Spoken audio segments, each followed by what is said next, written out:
ఇద్దరూ ఒకరి వైపు ఒకరు కోపంగా చూసుకుంటున్నారు. అది చూసిన వాళ్ళ పక్కనే ఉన్న మిగతా ఫ్రెండ్స్ ఇద్దరిని కూల్ చేయడానికి ట్రై చేస్తున్నారు. తరుణ్ వాటర్ గ్లాస్‌ని గట్టిగా నొక్కుతూ ఒక్కొక్క అడుగు ప్రణీత్ వైపు వేస్తూ, "కొవ్వు బాగా పెరిగిపోయింది ఈ గ్లాస్‌కి. ఇంకోసారి చెయ్యి జారిస్తే తొక్కి పారేస్తా" అంటాడు ఆక్రోశంగా. ప్రణీత్ చాలా కూల్‌గా, "తొక్కే ముందు దానికున్న షార్ప్‌నెస్‌ని కూడా చూస్తే మంచిది. లేకపోతే అది చేసే గాయం తట్టుకోలేరు" అని ధీటుగా జవాబిచ్చి తరుణ్ చెయ్యి నుండి గ్లాస్ లాక్కునే ప్రయత్నం చేస్తాడు. కానీ తరుణ్ మాత్రం దాన్ని ఇవ్వకుండా ఇంకా అలానే పట్టుకుంటాడు. అప్పుడే అక్కడికి వచ్చిన నందిని తరుణ్ చేతి నుండి గ్లాస్ తీసి ప్రణీత్‌కి అందిస్తూ, "ప్లీజ్ కామ్ డౌన్ తరుణ్" అని తరుణ్ చెయ్యి పట్టుకొని అక్కడి నుండి వెళ్ళిపోతుంది. ప్రణీత్ వాళ్ళని ఆపడానికి ట్రై చేస్తాడు అనుకుంది, కానీ అలా జరగలేదు.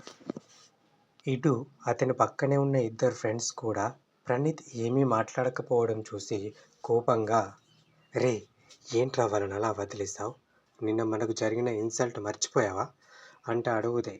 ప్రణీత్ తాపీగా నీళ్లు తాగి సమాధానమిస్తూ, "తొందరగా రండి, క్లాస్ స్టార్ట్ అవుతుంది" అంటూ ముందుకు వెళ్ళిపోతాడు. వెళ్తున్న అతన్ని చూస్తూ, "వీడేంట్రా ఇలా తయారయ్యాడు? పిచ్చిగాని పట్టిందా ఏంటి?" అని ఆశ్చర్యంగా అడుగుతాడు ఇంకో ఫ్రెండ్ కిరణ్. "ఎక్కడో ఏదో తేడా కొడుతుందిరా" అని కిరణ్కు జవాబిస్తూ తాగిన గ్లాస్ని అతనికి అందిస్తాడు ఉదయ్. చైర్లో కూర్చొని తన ముందున్న అమ్మాయిని చూస్తూ, "మీ పేరు?" అని ప్రశ్నిస్తాడు హేమంత్. అతని పక్కనే 2 ఫైల్స్ పట్టుకొని స్టిఫ్గా నిలబడి ఇద్దరి వైపు చూస్తున్నాడు ధనుష్. ఆ అమ్మాయి తన కళ్ళజోడుని సరిచేసుకుంటూ, "మంజుల" అని సమాధానమిచ్చింది. ఎక్స్ప్రెషన్ మార్చకుండా, "నీకు వర్క్ గురించి చెప్పారా?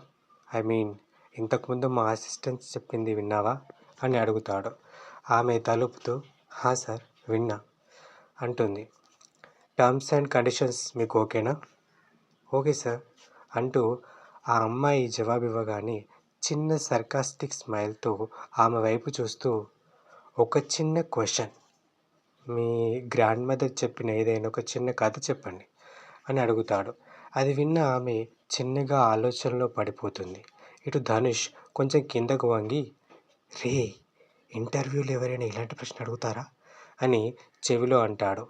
హేమంత్ అతని వైపు కోపంగా చూస్తూ, "నువ్వు కాసేపు మూసుకుంటావా? నా దృష్టిలో ఈ జాబ్ జస్ట్ సెక్యూరిటీ మాత్రమే కాదు, ఒక రెస్పాన్సిబిలిటీ, బాధ్యత" అంటాడు. ఇంతలో ఆ అమ్మాయి కథ చెప్పడం మొదలెట్టడంతో ఇద్దరు సైలెంట్ అయ్యి ఆమె వైపు చూస్తారు. ఆమె చెప్పడం పూర్తయ్యాక, నైస్, చాలా బాగుంది. ఇది నిజంగా మీ గ్రాండ్ మదర్ గారే చెప్పారా?" అని ప్రశ్నిస్తాడు హేమంత్. ఆమె, "ఎస్, ఇది మా నాన్నమ్మే చెప్పింది సార్" అని నమ్మకంగా అంటుంది. "అవునా? అంటే మీ నాన్నమ్మ వాళ్ళ జనరేషన్కి పిజ్జా అండ్ బర్గర్స్ కూడా తెలుసా?" అని అడుగుతాడు. ఎందుకంటే ఆమె చెప్పిన స్టోరీలో అవి కూడా వచ్చాయి కాబట్టి. ఆ ప్రశ్న వినగానే తాను దొరికిపోయాననే విషయం ఆమెకు అర్థమవుతుంది. ఆమె ఫీలింగ్స్ చూసి పసిగట్టిన Hemant, "sorry, you can leave" అంటాడు. ఆమె నిరాశగా వెళ్ళిపోగానే ధనుష్ దాదాపు అరుస్తున్నట్టు గొంతుతో, "రేయ్, వచ్చిన 15 మందిని ఇలానే తిక్క తిక్క ప్రశ్నలు అడిగి పంపించేశావు. ఇప్పుడు ఎవరిని సెలెక్ట్ చేస్తావు?" అంటాడు. హేమంత్ సమాధానం ఇవ్వడానికి ట్రై చేస్తూ ఉండగానే, "మే కమిన్ సార్" అనే మాటలు వినిపించడంతో ఇద్దరూ సైలెంట్ అయిపోయి డోర్ వైపు చూస్తారు. కొంచెం తెరిచి ఉన్న డోర్ సందులో నుండి ఆ అమ్మాయి ముఖం అలా సగం కనిపించసాగింది. ధనుష్ మళ్ళీ స్టిఫ్గా నిలబడుతూ, "ఎస్, కమిన్" అంటాడు. ఆ మాట వినగానే డోర్ని పూర్తిగా తెరుచుకొని లోపలికి వస్తున్న అమ్మాయిని చూస్తూ అలానే ఉండిపోతాడు ధనుష్.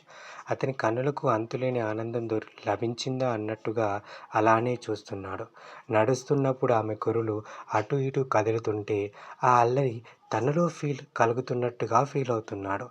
ఆమె ఎవరో కాదు, నందిని వాళ్ళ అక్క. ఎదురుగా వచ్చి నిలబడిన ఆమెను ఉద్దేశిస్తూ, "కూర్చోండి" అంటాడు హేమంత్. ఆ మాటలతో మైమరుపు నుండి బయటకు వస్తాడు ధనుష్.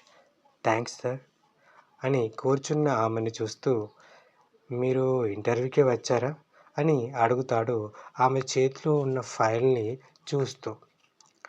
ఆమె అవును అన్నట్టుగా తలుపుతూ చెవి దగ్గరి వెంట్రుకలు అలా వెనక్కి అంటుంటే, వావ్ అంటాడు ధనుష్. అతను ఎందుకలా అన్నాడో అర్థం కాక అయోమయంగా అతని వైపు చూస్తారు ఇద్దరు. తేరుకున్న అతను కవర్ చేయడానికి ట్రై చేస్తూ, నథింగ్ నథింగ్ అంటూ వెకిలిగా నవ్వుతాడు.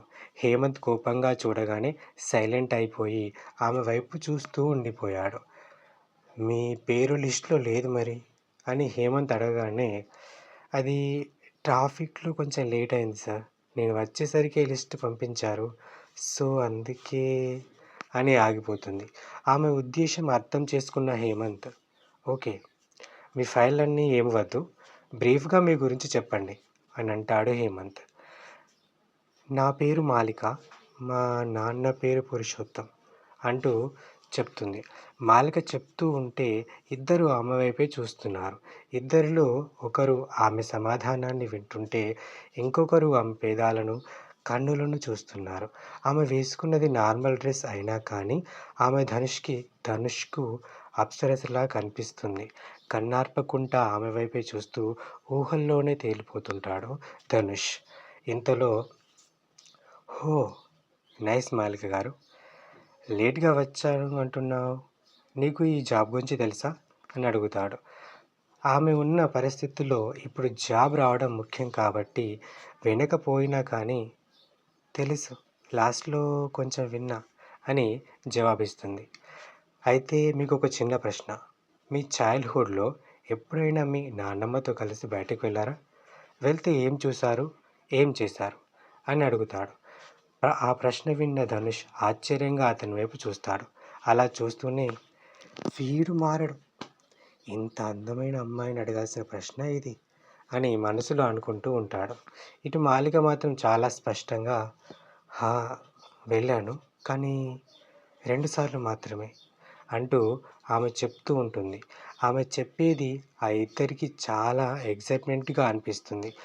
వాళ్లకు మాత్రమే కాదు, చెప్తున్న ఆమె కన్నుల్లో నుండి కూడా చిన్నగా కన్నీరు జారింది.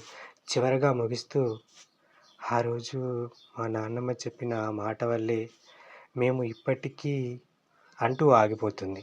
ఎలా అంటే ఎమోషన్స్లో చెప్పకూడనిది ఏదో చెప్పబోతున్నట్టుగా. హేమంత్ చిన్నగా క్లాప్స్ కొట్టగానే పక్కనే ఉన్న ధనుష్ కూడా టపటప కరతాళ ధ్వనులను మోగిస్తాడు.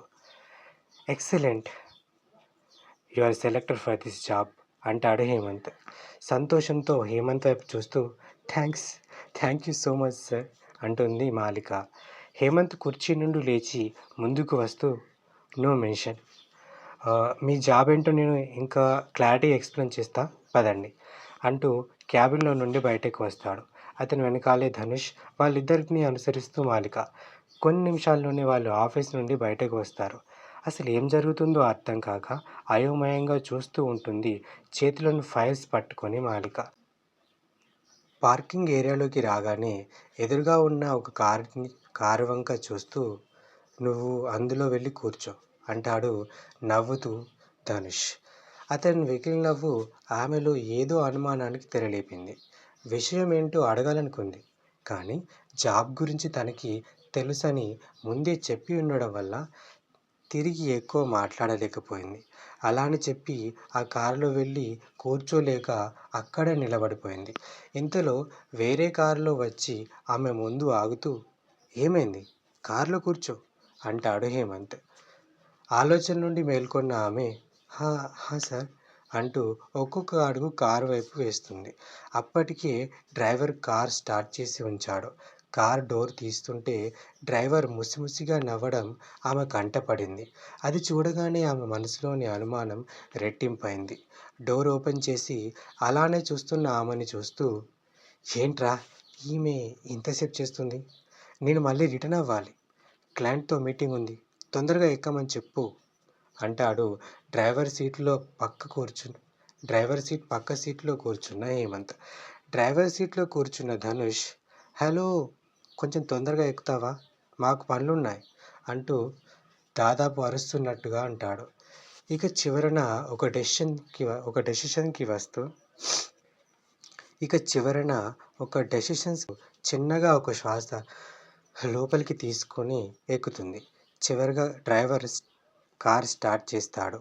కొద్ది క్షణాల్లోనే 2 కార్లు సిటీ మెయిన్ రోడ్ పైన వేగం అందుకుంటున్నాయి. ముందు హేమంత్ వాళ్ళ కారు వెళ్తుంటే, వెనకాల మాలిక కూర్చున్న కార్ వాళ్ళని ఫాలో చేస్తుంది. డ్రైవర్ ఏదేదో మెల్లగా మాట్లాడుకుంటూ, మాటిమాటికి అద్దంలో చూసుకుంటూ తనలో తానే నవ్వుకుంటున్నాడు. ఆమెకి అది ఇంకా వింతగా అనిపించింది.